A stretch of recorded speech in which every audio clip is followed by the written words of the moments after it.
नमस्कार. Hello doctor कार्यक्रमामध्ये सर्वांचं मनापासून स्वागत. हॅलो डॉक्टर हा दूरदर्शन सह्याद्री वाहिनीचा आरोग्यविषयक विशेष कार्यक्रम आहे, ज्यामध्ये तुम्ही तुमच्या आरोग्य समस्यांविषयी किंवा आजारांविषयीचे तुमचे प्रश्न हे आमच्या तज्ञ डॉक्टरांना विचारू शकता, ते सुद्धा घरातून कुठेही न हलता फक्त फोनवरून.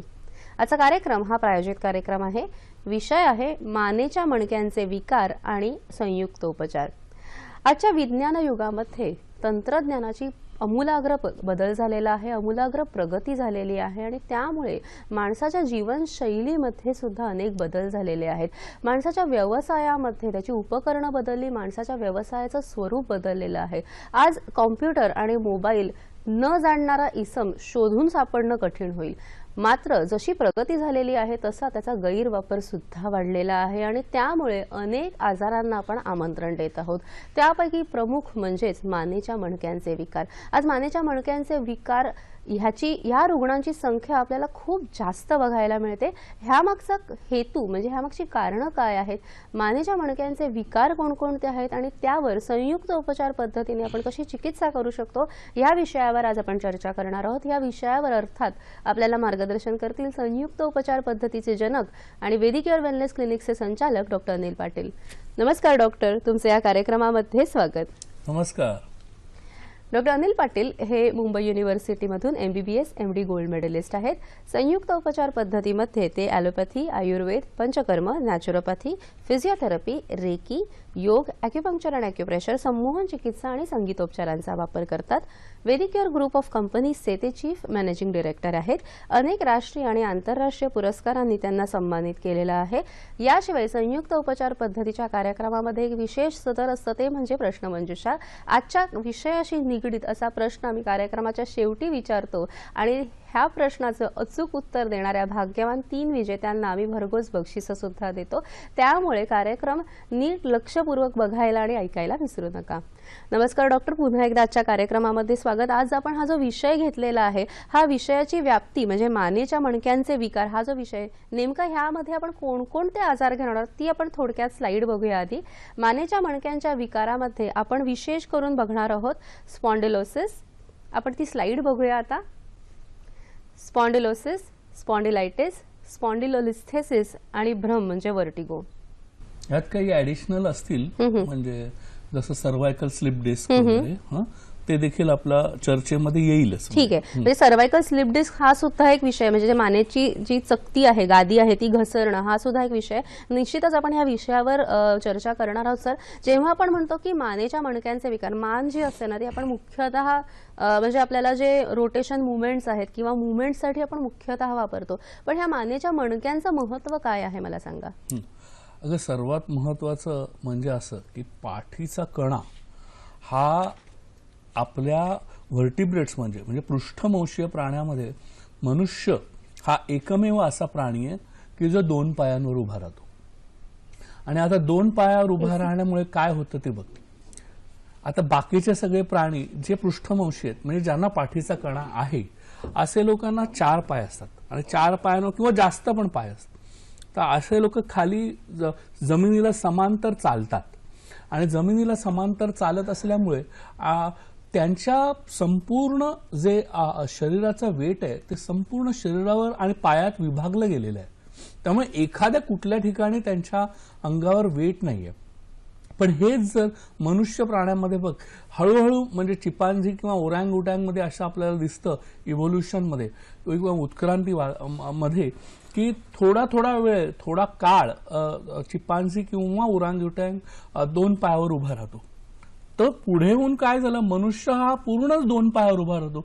हा फक्त काही काळ लहानपणी रांगत असतो, त्याच्यानंतर तो रांगत नाही, तो उभाच राहतो. एकदा 1 वर्षाचा झाला आणि होतं काय, संपूर्ण शरीराचा वेट हे वेगळ्या प्रकारे डिस्ट्रीब्यूट होतं आणि गुरुत्व मध्य बदलून जातो. त्यामुळे हा जो पाठीच्या कण्याचा आकार आहे हा डबल S टाईपचा आकार होतो आणि हा जो आकार आहे त्या आकारामुळे संपूर्ण शरीराचा वेट वेगवेगळ्या प्रकारे तरी विभागलं जातं आणि आपण असं म्हणतो इंग्लिशमध्ये skeleton bears the weight of the body. म्हणजे आपला जो हाडाचा सांगाडा आहे ते संपूर्ण शरीराचं वजन वाहत असतो. तो उभं राहिल्यावर आपल्याला माहिती आहे की गुडघ्यावर प्रेशर येते, पण पाठीच्या कण्यावर सुद्धा तुमच्या शरीराचं वजन पडत असतं हे समजत नाही आपल्याला. त्यामुळे पाठीच्या कण्यावर तर पडतं, कमरेच्या मणक्यांवर पडतं, पण हे सरळ ऑब्व्हियस आहे. पण सगळ्यात जास्त ऑब्व्हियस काय गोष्ट आहे, आपल्याला डोक्याला वजन असतं हे आपल्याला माहिती आहे का? का आपण सहज म्हणतो की भेजा कम नाही तर डोकं खाली आहे म्हणून. असं कधी कधी लोकांना गमतीत म्हणतो की बाबा त्याचा मेंदूचं वजन कमी असावं, वरचा मजला रिकामा. वरचा मजला रिकामा वगैरे वगैरे. पण असं नसतं. तो रिकामा जरी असेल तरी त्याचं वजन असतंच. कारण मेंदूला वजन असतं आणि कवटीचं वजन आहे ते संपूर्ण वजन खाली पेलतं कोण? फक्त मानेचे मणके. ते बिचारे मानेचे मणके संपूर्ण 5-6 किलो संपूर्ण जे वजन आहे आपल्या डोक्याचं ते पेलत असतात आणि ते पेलण्यामुळे त्यांच्यावर सतत ताण असतो आणि तुम्ही कुठल्या अवस्थेमध्ये राहता त्यावर अवलंबून असतं ते वजन किती असेल. आणि आत्ताच तू मला म्हणाली की हल्लीचा पूर्वी एक साधारण 10 वर्षापूर्वी कॉम्प्युटरायटिस नावाचा रोग झालेला. म्हणजे संगणकीय रोग, मानेचा रोग. त्याच्यानंतर दुसरा लॅपटॉपायटिस म्हणून दुसरा रोग झाला की मांडीवरचा लॅपटॉप ठेवून सतत खाली बघून काम करण्याचा रोग. आता तिसरा रोग झालाय म्हणजे मोबाईलआयटिस. म्हणजे सतत आपला मोबाईल बघून खाली बघून काम करण्याचा रोग. तुला आश्चर्य वाटेल की आता आपण सरळ असे बसलोय ना तर समजा 5-6 किलो वजन पडत असेल आपल्या डोक्याचं आपल्या मानेच्या मणक्यांवर, पण ते जरा असं आपण खाली बघितलं ना का ते दुप्पट होतं.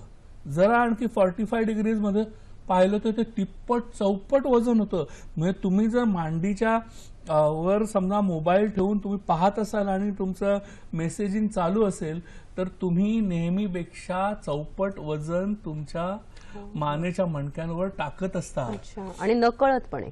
हा नाही, आपल्याला तेव्हा कळत नाही. मग थोड्या वेळाने आपल्याला कळतं तरी मान दुखते वाटतं. मग परत आपण मान मागे घेतो, थोडा वेळ इकडे तिकडे करतो, परत आपला मोबाईल. सर, आणि आपण बघतो की आजकाल आपण जर ट्रेनने प्रवास केला किंवा कुठच्याही बसमध्ये प्रवास केला तर जवळजवळ बहुतेक सर्व प्रवासी आपल्या मोबाईलला खिळलेले असतात. म्हणजे कुठेही शाळेच्या बाहेर जा किंवा आपण बाहेर फिरायला जरी गेलो तरी सर्वजण आजकाल मोबाईलवरच असेच. म्हणजे हीच एक पोझिशन सगळ्यांची कॉमन झालेली आहे. कारण बाहेर बघणं वगैरे आजकाल दुर्दम्य झालेलं आहे. सगळे मोबाईलवर खेळलेले आहेत, नाही का? नाही, पण मग विचार कर ना, हा रोग किती मोठ्या प्रमाणात वाढणार आहे किंवा वाढलेला आहेच.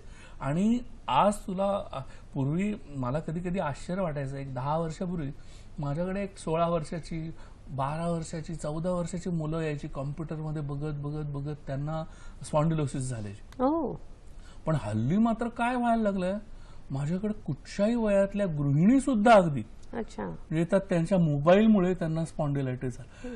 कारण कॉम्प्युटरवर हल्ली कोण बसतच नाही जास्त. कॉम्प्युटरवर फक्त काम करणारे लोकच बसतात. आता आपलं ईमेल आणि हे सगळं काही आपण आता पिक्चर 3-3 तासाचा पिक्चर आपण मोबाईलवर बसून बघतो. म्हणजे विचार करतो काय होत असेल अवस्था. निश्चितच. आणि ही फक्त शहरातली नाही, गावोगावी आज मोबाईलचा प्रसार झालेला आहे, इंटरनेटचा प्रसार झाल्यामुळे हे चित्र आज ग्रामीण आणि शहरी दोन्ही भागांमध्ये समानरित्या आपल्याला बघायला मिळतं. तो डिफरन्स सुद्धा राहिलेला नाहीये ना सर आता. म्हणजे आता शेतकऱ्यांच्या खिशात पण नांगरताना मोबाईल असतो. मग कारभारीने त्याला फोन करते की आणू का जेवण. सुखसोयी झालेल्या आहेत गरम गरम खायच्या. इतकी गमती मोबाईलमुळे व्हायला लागले. पण म्हणूनच मी बोललो हा विषय घेऊया, हा विषय घेऊया, कारण ह्याचे जे गंभीर दुष्परिणाम होणार आहेत पुढच्या पिढीवर हे एकदाचे समजू देत आणि त्याच्यामुळे कुठचे रोग होतात ते पण कळू. सुरुवातीला आपण बघूया ही रचना कशी असते. तर आता मानेच्या मणक्यामध्ये 7च मणके आहेत बघ. असं थोडासा कर्व्ड असा असतो, स्लाइटली जसं दाखवलंय त्या स्त्री शरीरामध्ये मानेच्या ते दाखवलेलं आहे. आणि वरचा ॲटलस आणि ऍक्सिस नावाचे 2 मणके, पहिल्या 2 मणक्यांची नावं ठेवलेली आहेत. त्यानंतर 5 मणके मात्र जवळजवळ सारखेच असतात. तर ते त्याच्यामध्ये साधारण आपल्याला दिसतं की बॉडी असते आणि त्याचे स्पायनस प्रोसेसेस वगैरे, आणि मागे टोकदार अणकुचीदार भाग जो मागे येतो तो एक भाग, असा एक म्हणजे बॉडी आणि ती शेपूट असा एक भाग साधारण साध्या भाषेत सांगता येईल. नाहीतर मग त्याचे वेगवेगळे इंग्रजी नावं आहेत ती काय आपल्याला घ्यायला नको. महत्वाचं काय असतं सगळ्यात मणक्याचं किंवा कण्याचं, की मेंदूचं शेपूट म्हणजे आता मेंदू आहे त्याच्यातनं संपूर्ण शरीराला जर वायरिंग करायचं असेल तर वायर जायला पाहिजे. आता वायर जाणार कुठून, आणि वायर अशा ठिकाणाहून जायला पाहिजे त्याच्यावर आघात होता कामा नये, त्याला लागता कामा नये, ते प्रोटेक्शन मध्ये राहिलं पाहिजे. मग ती जी वायर आहे किंवा मेंदूचं जे शेपूट आहे ते शेपूट त्या मणक्याच्या मधल्या भागातनं बाहेर आणि ते कव्हर्ड राहतं, त्याला प्रोटेक्शन राहतं. त्यामुळे अगदी ते मानेच्या मणक्यांपासून खालती सेक्रम माकड हाडापर्यंत ते शेपूट जातं. तर आणि त्याला ते कव्हर आणि त्याला प्रोटेक्शन आहे, त्याला संरक्षक कवच असं आपण म्हणू शकतो. मानेच्या मणक्यामध्ये पण हेच जे शेपूट आहे मेंदूचं त्याला मेडुला ऑब्लांगेटा असं म्हणतात. त्याच्या पुढचं जे स्पायनल कॉर्ड किंवा मज्जारज्जू असं आपण संस्कृतमध्ये म्हणतो, तो मज्जारज्जू त्यातून आतून जात असतो. फार नाजूक भाग आहे, त्याला जरा जरी इजा झाली किंवा जरा जरी त्याला सूज आली तर फार भयंकर लक्षणं निर्माण होऊ शकतात. तर त्यामुळे हा भाग आपण आता हे ध्यानात घेऊया की म्हणजे नेमकी संरचना ही अशी असते. निश्चित. आणि फार महत्वाची भूमिका मानेच्या मणक्यांची असते, ते म्हणजे मज्जारज्जूला संरक्षण देण्याची. अनेक वेळेला असं म्हणतात की मन्यागत वात म्हणजे मानेमध्ये वात शिरतो, तर ही नेमकी काय संकल्पना आहे आणि ह्याची कारणं काय असू शकतात? आता मन्यागत वात ही आयुर्वेदीय संकल्पना आहे. तर आपल्याला बघायचं आहे की हे नेमकं काय होतं. आपण ह्याच्या विविध विकृती काय काय आहेत त्या आपण पहिले जाणून घेऊया की कुठच्या विकृती त्यामध्ये निर्माण होऊ शकतात. पहिली म्हणजे तो आकार आहे. तो आकार काही कारणामुळे बदलला तर आता त्याला एक कर्व आहे. तो कर्व जर असा स्ट्रेट झाला तर स्ट्रेट झाल्यावर काय होईल, आजूबाजूचे जे स्नायू आहेत त्यांच्यावर प्रेशर येईल, ताण निर्माण होईल. तर जे स्नायू आहेत ते दुखायला लागतील, तर त्यांच्यावर ताण निर्माण होईल. असं ताण जेव्हा निर्माण होतो किंवा कुठच्याही कंडिशनमुळे जेव्हा आकार बदलतो तेव्हा साधारण आपण त्याला नाव ठेवलं स्पॉन्डिलोसिस. स्पॉन्डिल म्हणजे वर्टिब्रा किंवा मणका, ओसिस म्हणजे कंडिशन ऑफ द स्पाइन, काहीतरी बिघडलं त्याला आपण स्पॉन्डिलोसिस म्हणतो. मग दुसरं आपण काय कुठली विकृती निर्माण होऊ शकते, दुसऱ्या विकृतीचं नाव ठेवलंय आपण स्पॉन्डिलायटिस. आयटिस म्हणजे काय, आयटिस म्हणजे इन्फ्लमेशन किंवा सूज किंवा इन्फेक्शन. तर काही कारणामुळे हे जे मणके आहेत त्यांना आजूबाजूच्या ज्या भाग आहेत त्याला सूज आली किंवा मणक्यांमध्ये गादी असते. हा फार महत्वाचा भाग आपण सांगतोय आता की मणक्यांमध्ये शॉक ऍब्सॉर्बर म्हणून एक गादी असते. म्हणजे आपण समजा वरून कुठे उडी मारली दांडकर तर दोन मणके एकमेकात घासू नये म्हणून ती गादी असते. तर ती गादी पण खराब झाली किंवा त्याला सूज आली तर आपण स्पॉन्डिलायटिस झाला असं म्हणतो. आता ती गादी जास्तच खराब झाली किंवा आता एखाद्या माणसाने वरच्या मधल्यावरच उडी मारली दांडकर, अरे बापरे, तर त्यांनी दांडकन उडी मारल्यावर काय होतं, एक मणका दुसऱ्यावर असा सरकतो खाली. तर त्या गोष्टीला आपण स्पॉन्डिलोलिस्थेसिस असं म्हणतो, म्हणजे मणक्यावरनं मणका सरकणे. कळलं. चौथा भाग जसं मी तुला मगाशी म्हटलं की सर्वायकल स्लिप डिस्क. म्हणजे स्लिप डिस्क जशी सगळ्यांना असं वाटतं की कमरेतच होते, कमरेत फार जास्त प्रमाणात होते, पण मानेच्या मणक्यांमध्ये सुद्धा स्लिप डिस्क होऊ शकतात. मग स्लिप डिस्क होणं म्हणजे काय नेमकं, तर त्या मणक्यांमध्ये जी गादी बद्दल मी बोललो शॉक ऍब्सॉर्बर गादी आहे, ती गादी जर सरकली, ती गादी जर पुढे सरकली तर त्याला आपण असं म्हणतो की सर्वायकल स्लिप डिस्क. तर त्याच्यामुळे देखील आजूबाजूच्या नसांवर दाब पडून लक्षणं निर्माण होऊ शकतात किंवा स्पॉन्डिलायटिस होऊ शकतो. तर अशा प्रकारे विविध मणक्यांचे विकार आहेत. त्याचबरोबर इतरही काही विकार आहेत जसं अँकायलोजिंग स्पॉन्डिलायटिस. म्हणजे स्पॉन्डिलायटिसचे काही प्रकार आहेत. त्याच्यामध्ये एक अँकायलोजिंग म्हणजे कण्याचा आमवात म्हणून मी मराठीमध्ये त्याला म्हणतो, तर त्याच्याबद्दलही आपण बोलूयाच. निश्चितच या विविध विकारांवर आपण अशी चर्चा चालू ठेवणार आहोत, याची कारणं, लक्षणं आणि उपचार पद्धती सुद्धा जाणून घेणार आहोत. मात्र कार्यक्रमात आता वेळ झालेली एका छोट्याशा विश्रांतीची. तुम्ही कुठेही जाऊ नका, पाहत रहा कार्यक्रम हॅलो डॉक्टर.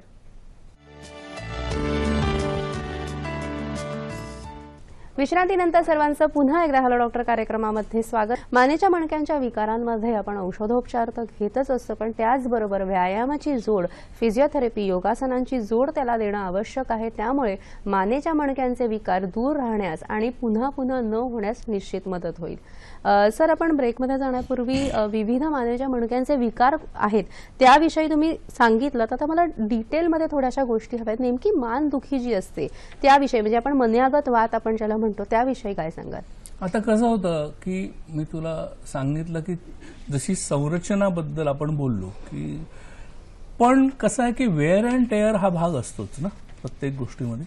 म्हणजे परमेश्वराने तरुणपणी जसे मणके दिलेत किंवा आहेत, वाढून झाले, तसे काय कायम थोडीच राहणार आहेत. आणि आपण ज्या प्रकारे त्याचा यूज करतोय सध्या, त्याच्यामुळे वेअर अँड टेअर होतो, ते खराब होत जातात. आता हे खराब होत जाण्याचं काम जनरली वयानुसार पण होत असतं. ती हाडांची झीज जी होते, तर त्यामुळे मानदुखी निर्माण होऊ शकते. कधी कधी मानेवर झालेला आघात, त्याच्यामुळे मानदुखी निर्माण होऊ शकते. सतत मानेवर ताण आणणाऱ्या हालचाली, म्हणजे जसं खेळाडू असतात काही, जसं कॅरम खेळणारे असतात किंवा बुद्धिबळ खेळणारे असतात, सतत वाकूनच ते सतत एका ठिकाणी बघत बसलेले असतात. किंवा कॉम्प्युटर गेम्स खेळणारे लोक असतात, त्यांना देखील सतत मोबाईलवर गेम खेळणारे लोक असतात, त्यांना देखील सतत मानेवर ताण येतो. त्याचप्रमाणे बरेच लोक मोटरसायकली चालवतात आपल्या शहरात, त्याच्यानंतर एसटीने किंवा बसने प्रवास करतात. तर हे जे आणि आपल्याला माहितीच आहे की आता सध्या तरी रस्ते बरे आहेत, पण पाऊस पडल्यानंतर काय होणार आहे आपल्याला माहिती आहे. त्यामुळे त्या खड्ड्यांमधनं वाट काढत काढत जेव्हा आपण मोटरसायकलने किंवा बसने जातो, तेव्हा तुमचे मन्यागत वात वाढत जाणार आहेत. तर हा जो भाग आहे तो फार महत्वाचा आहे. सर, आपला जर कार्यक्रम ध्वनिचित्र मुद्रित असला तरी आपल्याला ईमेलद्वारे काही प्रश्न आलेला आहे. एक प्रश्न आलेला आहे, कल्पना विचारतायत प्रश्न सोलापूरवरून. ते असा सर विचारतायत की मानेच्या मणक्यातील गादी सरकली आहे आणि त्यासाठी ऑपरेशन सांगितलेलं आहे, तर त्यासाठी उपाय सांगा. काय सांगू शकाल सर? आता आपण खूप गंभीर व्याधीकडे वळलो एकदमच.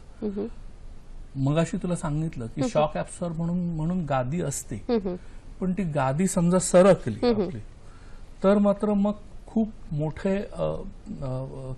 त्रासदायक अशी लक्षणं निर्माण होतात. तर ही जी एक स्लाइड दाखवली, त्यामध्ये तू पाहशील त्या एक्सरे मध्ये किंवा ते MRI मध्ये असं दाखवलंय की C4 आणि C5 म्हणजे मानेचा चौथा मणका आणि पाचवा मणका ह्यामधली गादी आणि पाचवा आणि सहावा मणका ह्यामध्ये गादली सरकली आहे. आणि जो पांढरा भाग जातोय त्याला स्पायनल कॉर्ड किंवा मज्जारज्जू म्हणतात. तिथे ते चेमटल्यासारखं दिसतंय, म्हणजे त्या मज्जारज्जूवर आपण तिथे आघात झालेला आहे आणि तिथे ते चेपलेलं आहे. मग आता काय होणार? हे कुठल्या कारणामुळे झालं असेल?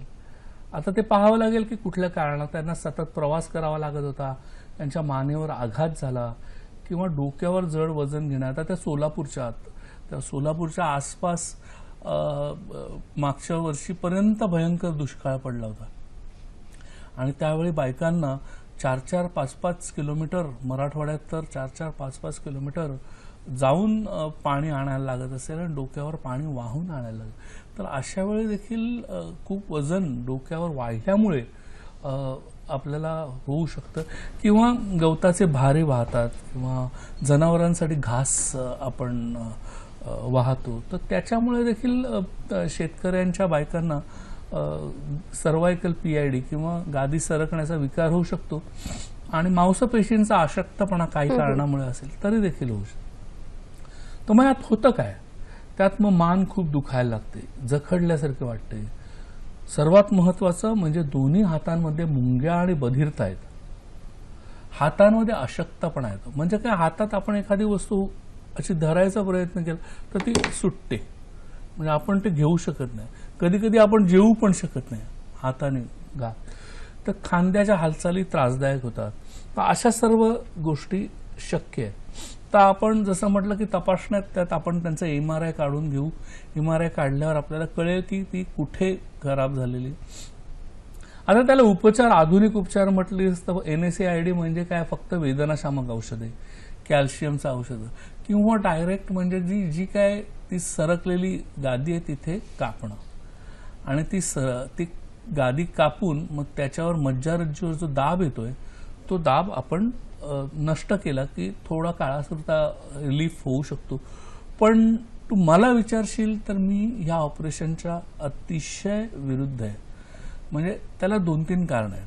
पहिली गोष्ट अशी आहे की तुम्ही समजा ते ऑपरेशन केलं म्हणजे लॅमिनेक्टॉमी ज्याला म्हणतात, सर्वायकल लॅमिनेक्टॉमी, तर शक्यता आहे की इव्हन तुमचे ऑर्थोपेडिक सर्जन किंवा न्यूरोफिजिशियन सुद्धा गॅरंटी घेणार नाहीत की तुम्हाला बरं वाटणार आहे नंतर. म्हणजे नाहीच, ते म्हणतील वाटू शकेल किंवा नाही. दुसरी गोष्ट अशी की समजा ऑपरेशन करता करता मज्जारज्जूला कुठे धक्का लागला किंवा काही, किंवा जरी आपण ती लॅमिनेक्टॉमी केली तरी देखील ती सूज तशीच राहिली तरी देखील तुम्हाला अर्धांगवायू होण्याची शक्यता असते. म्हणजे पुढे आणखीन काहीतरी डिफिकल्ट प्रॉब्लेम, म्हणजे आगीतून फुफाट्यात असं आपल्या मराठीमध्ये म्हण आहे, तसं होण्याची शक्यता असते. म्हणजे जो ते डॉक्टर कधी कधी आपल्याला भीती घालतात की समजा तुम्ही ऑपरेशन नाही केलं तर तुम्हाला पुढे अर्धांगवायू होईल किंवा होण्याची शक्यता आहे किंवा हातापायावरचा कंट्रोल जाईल किंवा काय. पण इथे ऑपरेशन म्हणजे ते जर 10 वर्षांनी होणार असेल तर इथे हे 10 दिवसात होण्याची शक्यता असते की तोच दुष्परिणाम.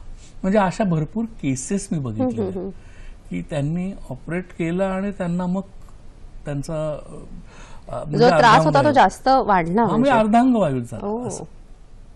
किंवा जो माणूस चालता बोलता होता, दुखत होतं त्याला चालता बोलता होता, पण तो माणूस बेडवर आला. अशा परिस्थिती होऊ शकतात. त्यामुळे मी सहसा जोपर्यंत अर्धांगवायू होण्याची शक्यता अगदीच बळावली नसेल तोपर्यंत मी ऑपरेशनचा सल्ला देत नाही.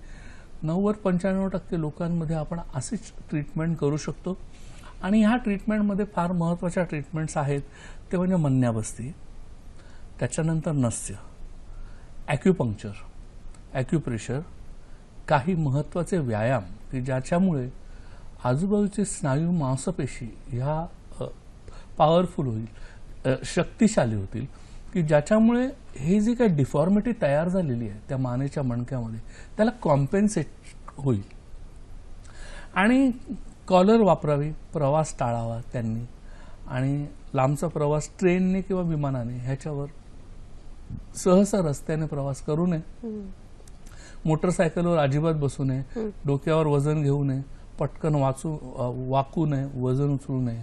अशा बऱ्याच गोष्टी जर त्यांनी टाळल्या तर मला वाटतं बऱ्याच अंशी त्यांचा हा रोग आटोक्यात येऊ शकतो, आटोक्यात राहू शकतो आणि ऑपरेशनची गरज भासणार नाही. निश्चितच, म्हणजे ऑपरेशन नक्कीच टाळता येतं हे अतिशय आशादायी आहे. सर, आपण जेव्हा म्हणतो की विविध तुम्ही संयुक्त उपचार पद्धती करता, तुम्ही आता मन्याबस्ती हा उल्लेख केला. नेमकी मन्याबस्ती काय असते हे मला सांगाल का?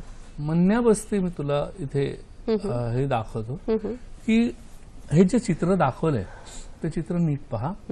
मानेच्या मणक्यांच्या स्थानिक पेशींचा कडकपणा व वेदना कमी करण्यासाठी केली जाणारी स्थानिक बस्ती म्हणजे मन्याबस्ती. विशिष्ट वातशामक औषधी सिद्ध तेले मानेच्या बदल झालेल्या ठराविक मणक्यांच्या ठिकाणी जिरवणे. हे थोडक्यामध्ये तुला म्हणजे बघ तिथे काय केलंय, एक कणकेचं खळं केलंय आणि त्यामध्ये ती औषधी सिद्ध तेले, कोमट तेले आपण सोडतो आणि त्याचा कोमटपणा कायम राहावा थोडा वेळ म्हणून आपण हीटरनी ते थोडंसं गरम ठेवत असतो की जेणेकरून, आणि हाताने त्याला जिरवायचा प्रयत्न करतो आतमध्ये, तर त्याच्यामुळे खूप सुंदर असा परिणाम होतो. सर, आपल्याला एक पुढचा ईमेल आलेला आहे. सचिन प्रश्न विचारतायत कल्याणवरून. त्यांनी असा ईमेल केलाय की मानेच्या दुखण्यात येणाऱ्या चक्कर या त्रासासाठी उपाय सांगा. सर, काय सांगाल त्यांना? तर प्रथम आपल्याला पाहावं लागेल की ह्याला जी चक्कर येते ती मानेच्या दुखण्यामुळेच येते की व्हर्टिगोमुळे होते की मायग्रेनमुळे होते. कधी कधी मी हे जे 3 रोग आहेत ह्याच्यामध्ये भले भले डॉक्टर चक्रावून जातात की ही जे लक्षण आहे चक्कर, म्हणजे तुला आठवत असेल की चक्कर आणि डोकेदुखीवर अख्खा आपण प्रोग्राम सुद्धा घेतो की ते फार महत्वाचं आहे. लक्षण जरी छोटं दिसत असेल तर ते कारण काय त्याचं असू शकतं ह्याला म्हणजे भरपूर कारण आहे. चक्कर हे 3 गोष्टी मी सांगितल्यावर आणखीन ब्लड प्रेशर किंवा मेंदूमध्ये काही विकृती अशा बऱ्याच गोष्टी असू शकतात की ज्याच्यामुळे माणसाला चक्कर येऊ शकते. तर त्यामध्ये कानामध्ये झालेला विकार, मध्यकर्णामध्ये आंतरकर्णामध्ये झालेली विकृती, त्याच्यामुळे व्हर्टिगो नावाचा रोग होतो, त्यामुळे सुद्धा चक्कर येते. तर ते आहे का? किंवा मायग्रेन, पित्त वाढलं आपल्या शरीरामध्ये, एक डोकेदुखी आणि आपल्याला चक्कर आल्यासारखं वाटतं किंवा भोवळ आल्या, ब्लड प्रेशर कमी होणे आणि ब्लड प्रेशर वाढणे या दोन्ही गोष्टीमुळे चक्कर येऊ शकते. तर ही आहे का? जर हे सगळं रूल आउट केलं आणि सर्वायकल स्पॉन्डिलायटिस अगदी डायग्नोज्ड असेल, वेल डायग्नोज, तर आपण म्हणू शकतो की आणि सगळ्यात महत्त्वाचं आत्ताच जे आपण बोललो सर्वायकल स्लिप डिस्कबद्दल, तर ह्यामध्ये जेव्हा आजूबाजूच्या नसांवर त्या सरकलेल्या गादीमुळे दाब पडत असेल तर चक्कर येण्याचं प्रमाण असतं. मग त्यावेळी काय होतं, मग आपण मान खाली करून असं वाचायचा प्रयत्न केला थोडा वेळ का आपल्याला गरगरायला होतं. तर हे एक टिपिकल लक्षण आहे. तर अशी जे चक्कर येत असेल तर अर्थातच ॲक्युप्रेशर हा भाग झाला, व्यायाम झाले आणि त्याच्याबरोबर नस्य फार उपयोगी पडतं. नस्य हे मी तुला आता दाखवतो की नस्य कसं केलं जातं. बरोबर. त्यामध्ये 2 प्रकारचे नस्य असतात, शमन नस्य, शोधन नस्य. तर ह्याच्यामध्ये आपण शमन नस्याचा वापर करतो, म्हणजे वातक शामक औषधी सिद्ध तेलाचं नाकात थेंब टाकतो आणि वात कमी करतो. तर त्याला आपण कसं करतात आपण, तर ते एक प्रोसिजर आहे. त्याच्यामध्ये आजूबाजूला मसाज केला जातो तेलाने, थोडंसं बारीक शेक दिला जातो आणि त्याच्यानंतर ते म्हणजे एक 15-20 मिनिटाचं प्रोसिजर आहे नस्य देणं. तर ते फक्त समजून घेणं आवश्यक आहे की ते साधारण सर मानेच्या ज्या मणक्यांचे विकार असतात त्याच्यासाठी तपासणी करण्यासाठी सर्वात चांगलं तपासणी कोणती असते सर? मानेच्या मणक्याच्या विकारामध्ये अर्थातच स्वस्तातली तपासणी म्हणजे एक्सरे झाला. म्हणजे एक्सरे मध्ये आपण साधारण स्पॉन्डिलोसिस आणि स्पॉन्डिलायटिस मोठ्या प्रमाणात असेल, स्पॉन्डिलोलिस्थेसिस म्हणजे मानेचा मणका सरकणे, एकमेकांवर घासला जाऊन सरकणे किंवा इतर काही डिस्क खराब होणे, स्पॉन्डिलायटिस होणे, तर हे आपल्याला समजू शकतं. पण सर्वायकल स्लिप डिस्क म्हणजे नसेला इजा झाली आहे की नाही झालेली हे जर आपल्याला पाहिजे असेल तर मात्र आपल्याला MRIच काढावं लागतं. मग MRI काढल्यानंतर जसा मी मगाशी MRI जो दाखवला स्लिप डिस्कमधला, तो MRI मध्येच आपल्याला समजू शकतं की मज्जारज्जूवर किंवा नसेवर दाब पडतोय की नाही पडतोय. मग ते कळायला मात्र ह्या 2 मात्र इन्व्हेस्टिगेशन्स खूप महत्वाचे आहेत. म्हणजे एक्सरे आणि MRI हे या 2 तपासण्या अतिशय महत्वाच्या आहेत मानेच्या मणक्यांच्या विकारांचं योग्य निदान होण्यासाठी. कार्यक्रमामध्ये अशीच आपण चर्चा सुरू ठेवणार आहोत. विविध मानेच्या मणक्यांचे विकार आपण चर्चा करणार आहोत. मात्र कार्यक्रमात वेळ झालेली एका छोट्याशा विश्रांतीची. मणक्यांच्या विकारांना बलदायक कुठची योगासनं आपण करू शकतो? मानेच्या मणक्यांच्या विकारासाठी जी योगासनं उपयुक्त आहेत त्यापैकी काही म्हणजे मार्जरासन, बालासन, अर्धमत्स्येंद्रासन हे जर तज्ञ योग शिक्षकांच्या मार्गदर्शनाखाली आपण केलं तर नक्कीच मानेच्या मणक्यांच्या विकारामध्ये आपल्याला आराम मिळू शकतो. सर आपण जेव्हा स्पॉन्डिलोलिस्थेसिस हा आपण प्रकार बघितला, आता मगाशी स्लिप डिस्क हा प्रकार बघितला, स्पॉन्डिलोलिस्थेसिस तुम्ही मगाशी म्हणालेलात ते नेमकं काय असतं? स्पॉन्डिलोलिस्थेसिस मध्ये आपण बोललो की मणक्यावरनं मणका सरकणं. तर ही जी स्लाइड दाखवली आहे त्यात MRI दाखवलाय, तो MRI सर्वांनी पाहून घ्यावा. तर त्यामध्ये जे मणके आहेत त्या मणक्यामध्ये असं दिसतं की तिची संरचना बदललेली आहे. म्हणजे एकावर एक तो मणका सरकलेला दिसतो किंवा 2-3 ठिकाणी तो सरकलेला आहे असं दिसतंय. तर ह्याला आपण स्पॉन्डिलोलिस्थेसिस असं म्हणतो. असं झालं ह्याला कारण साधारण काय असतात? म्हणजे सांगितलं मग अशी खूप वरून उंचावरनं उडी टाकायला लागली किंवा मानेला मार लागला काही कारणामुळे, झटका लागला किंवा मानेचा संधिवात म्हणजे स्पॉन्डिलायटिस ज्याला आपण ऑस्टिओआर्थरायटिस ऑफ द स्पाईन सुद्धा म्हणू शकतो. म्हणजे ह्याच्यामध्ये मानेच्या मणक्यातल्या गाद्या आहेत त्या गाद्या एकदम खराब होऊन जातात. आणि ते खूप ऑस्टिओपोरोसिस किंवा ऑस्टिओपिनिया ज्याला म्हणतो, की ज्याच्यामध्ये कॅल्शियम कमी होतं त्याच्यातलं आणि पाणी कमी होतं, त्यामुळे त्या मऊ होऊन खराब होऊन जातात. त्याच्यामुळे जो कठीण असतो तुलनेने तो मणका सरकतो त्याच्यावरून पटकन, आणि सरकल्यावर होतं काय की आतमध्ये असलेली जो काय मज्जारज्जू आहे त्याच्यावर तो प्रेशर आणू शकतो. आजूबाजूच्या ज्या नसा असतात, म्हणजे कसं असतं की जे मेंदूचं शेपूट असतं त्याच्या आजूबाजूला आपल्या हाताला आणि पायाला आणि इतर बऱ्याच ठिकाणी इंटरनल ऑर्गन्सना वायरिंग जातं. आता वायरिंग म्हणजे काय, लोक चुकून त्याला सर्क्युलेशन म्हणतात. अच्छा. बोलता बोलता ते सर्क्युलेशन नाही. सर्क्युलेशन या रक्तवाहिन्या करतात रक्तवाहक.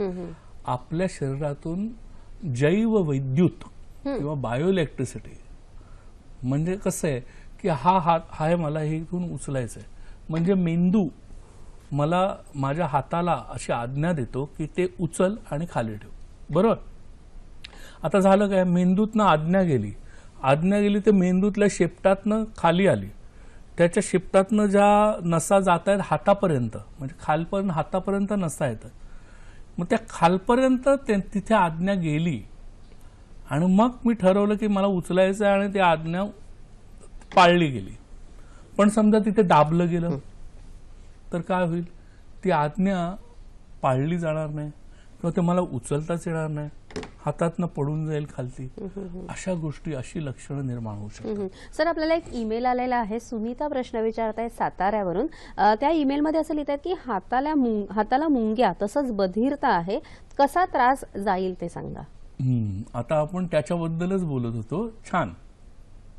तेच सांगायचं आहे की ही बायोइलेक्ट्रिसिटी किंवा जैवविद्युत ज्या नसांमधनं वाहत असते त्याला आपण नसा म्हणतो, तर नर्व्स इंग्लिशमध्ये, तर त्यातनं ती वाहत असते आणि मग ते कुठेतरी अडकते ना. तुम्ही वायरिंग, एखादं वायरिंग जात असेल, एखादं बल्ब पेटत असेल, तर समजा ते वायरिंग थोडंसं कापलं तुम्ही, तर तो बल्ब असा फ्लिकर होईल, म्हणजे व्यवस्थित लागणार नाही.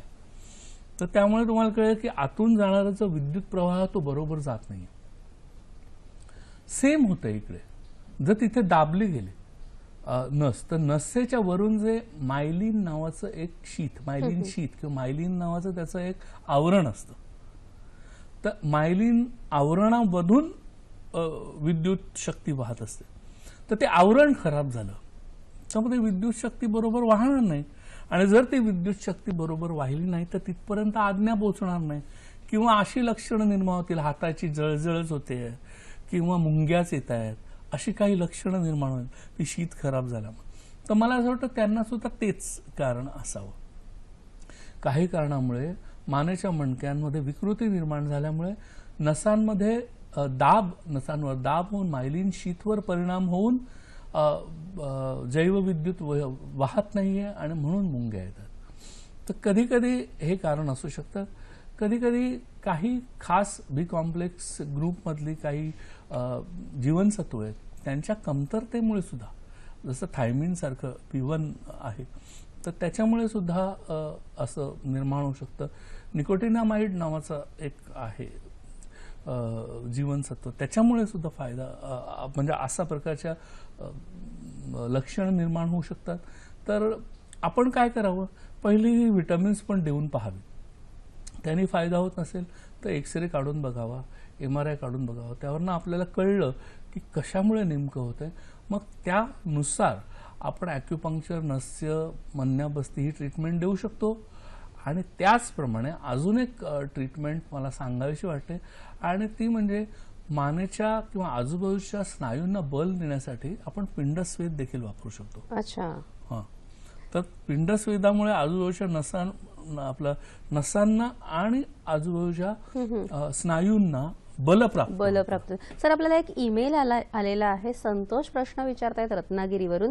सर, ते असं विचारतात की मानदुखी पूर्ण बरी होण्यासाठी कोणते व्यायाम करता येतील? हां, आता मानदुखी हा खूप जनरल टर्म झाली ना तुमची, त्याच्यामुळे असं नाही सांगतात मानदुखी कशामुळे झाली आहे तुम्हाला, ह्याच्यावर फार अवलंबून आहे की कुठचे व्यायाम करायचे. तरी देखील एक जनरल म्हणून मी तुम्हाला सांगतो की योगामध्ये तू मगाची काही आसनं सांगितलीस तर ती कठीण होती, त्याच्यापेक्षा सोपी आसनं सांगतो. ते म्हणजे मुद्रा आहे, एक ब्रह्ममुद्रा किंवा षडानन मुद्रा म्हणून ज्याला म्हणतात, की समोर चेहरा ठेवून मग इथे मागे बघणं, वर बघणं, खाली बघणं, असं आणि असं, त्याला षडानन मुद्रा म्हणतात. ब्रह्ममुद्रा म्हणजे 4 ठिकाणी त्याची मस्तक असतात ब्रह्माची, तर 4ही ठिकाणी पकडे. थोडक्यात गोमुखासन नावाचं एक आसन आहे. तर त्याच्यामध्ये मागे आपण पाठीच्या मागे आपले दोन्ही हात जुळवण्याचा प्रयत्न करतो दोन्ही साईडला, त्यामुळे मानेच्या मणक्यांवर चांगला ताण पडतो. पर्वतासन नावाचं आसन आहे. त्याच्यामुळे ट्रॅक्शन जसं आपण दिलं जातं आपल्या फिजिओथेरपीमध्ये, त्या प्रकारे फायदा होऊ शकतो. त्याचप्रमाणे भुजंगासन नावाचं आसन आहे, त्याच्यामुळे देखील फार चांगला कर्वला परिणाम. म्हणजे असे हे अतिशय सोपे आणि घरच्या घरी करता येण्यासारखे व्यायाम योगासन प्रकार आहेत. निश्चितच आपण ह्याचा लाभ जरूर घ्यावा. आपल्याला पुढचा ईमेलद्वारे प्रश्न आलेला आहे. गिरीश प्रश्न विचारतायत नाशिकवरून. सर, ते असं विचारतात की सुरुवातीला मानदुखी होती, आता हात जड पडतात, तसंच हातात अशक्तपणा आहे, हे कशामुळे होतं आणि त्यावर काय उपाय आहे?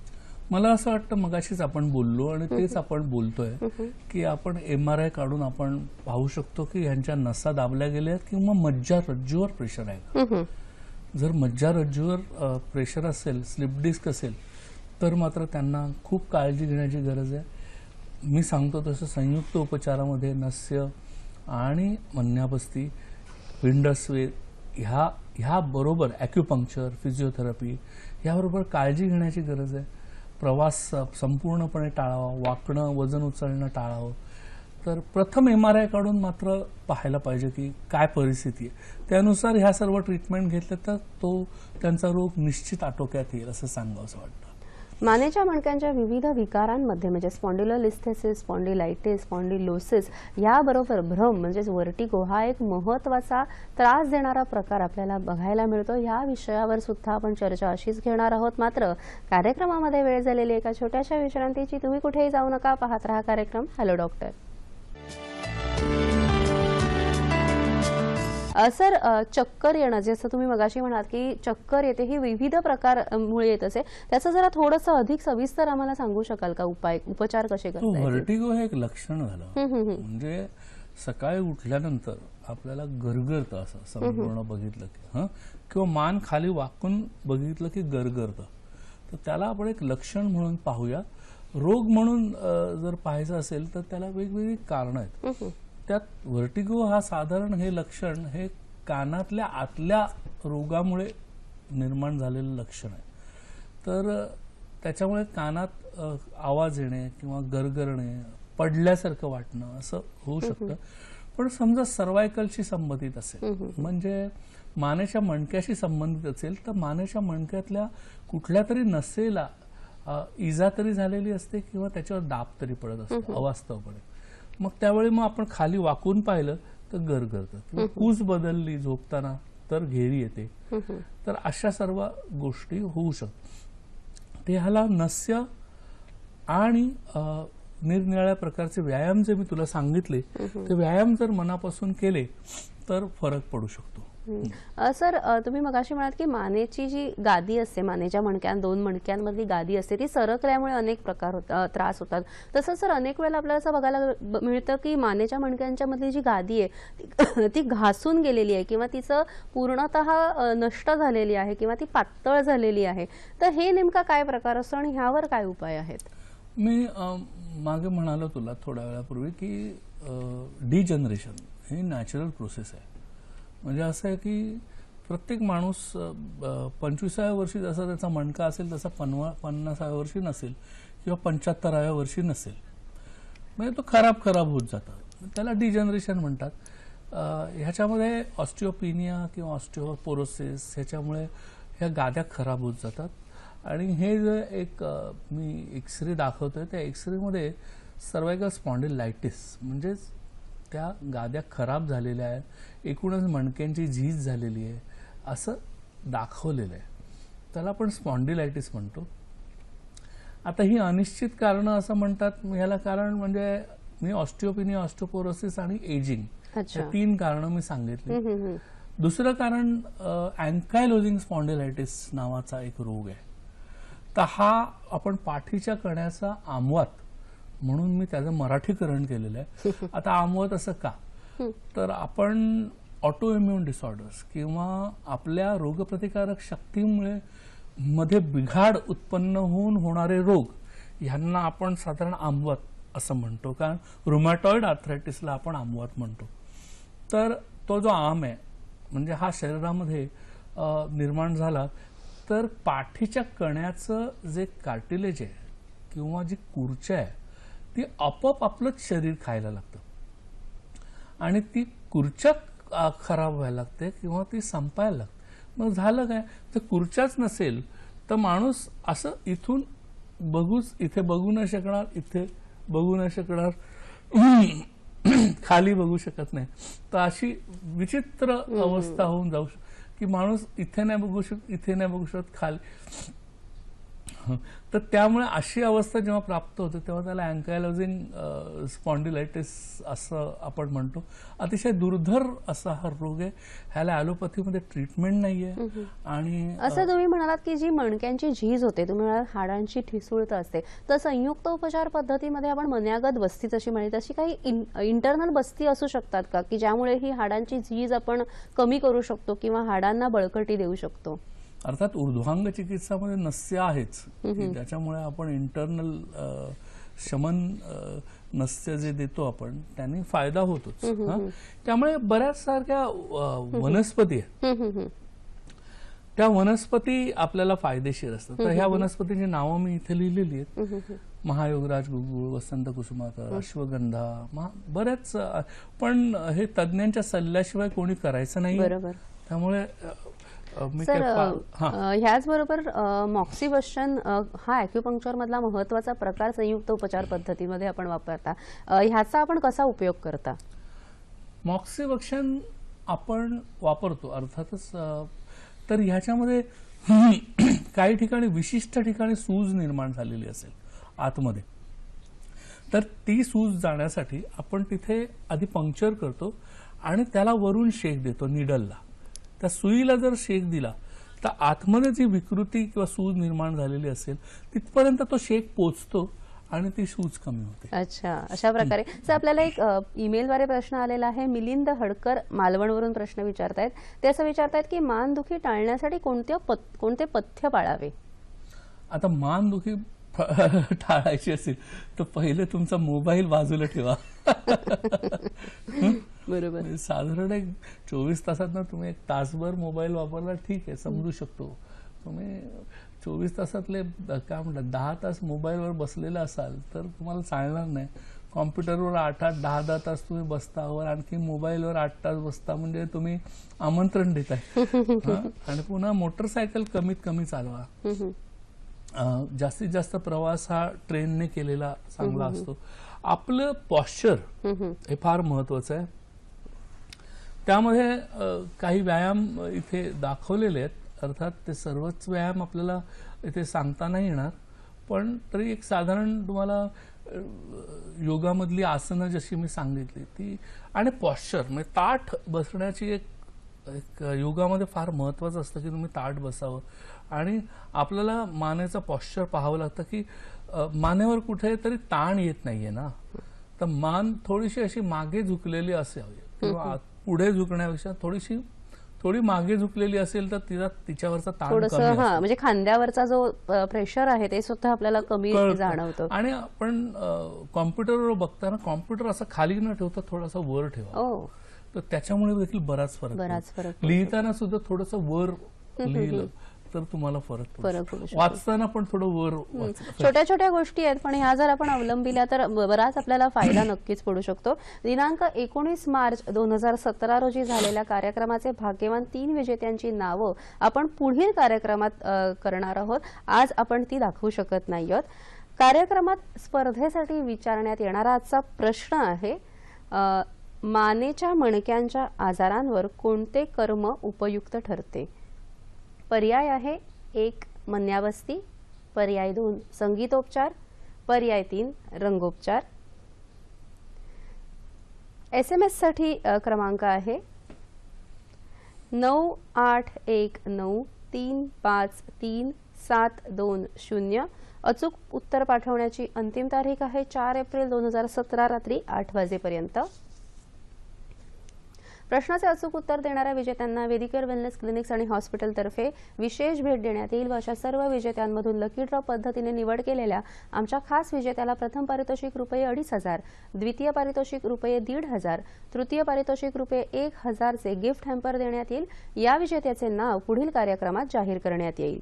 आजचा कार्यक्रम तुम्हाला कसा वाटला हे जाणून घेण्याची सुद्धा आम्हाला उत्सुकता आहे. याशिवाय ज्या डॉक्टर्सना आमच्या कार्यक्रमात प्रायोजित कार्यक्रम करायचा असेल त्यांनी आम्हाला जरूर संपर्क साधावा. आमचा पत्ता आहे निर्माती हॅलो डॉक्टर, दूरदर्शन केंद्र, वरळी, मुंबई 400030.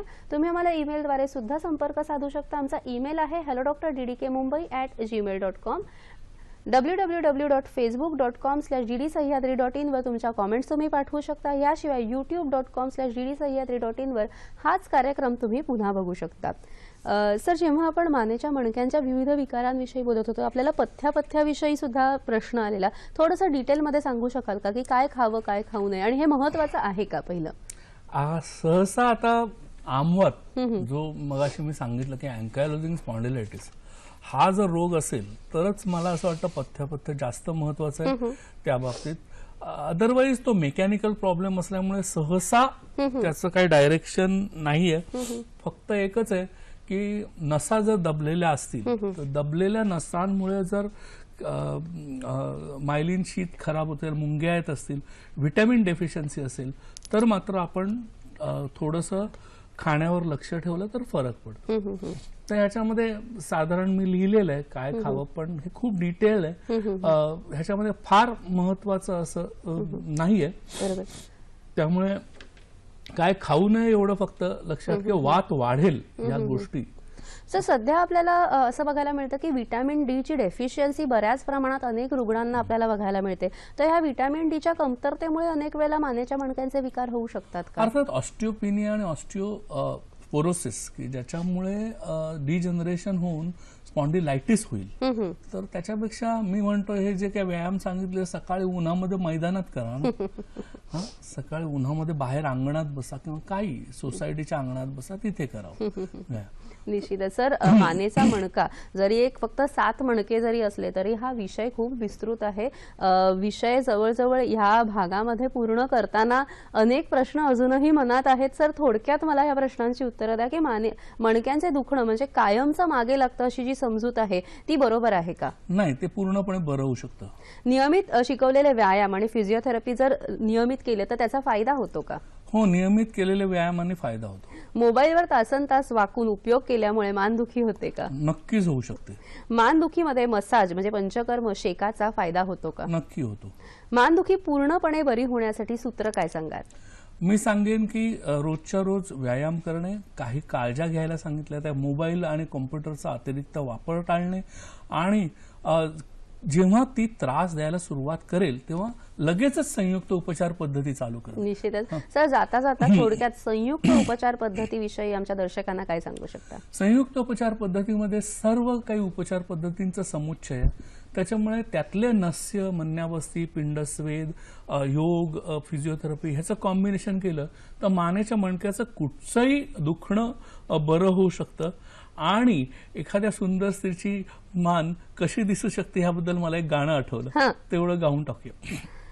त्यात कडव्यामध्ये लिहिलं, गर्दन है एक झुकी हुई डाली, डाली गुलाब की, अब क्या मिसाल दूं मैं.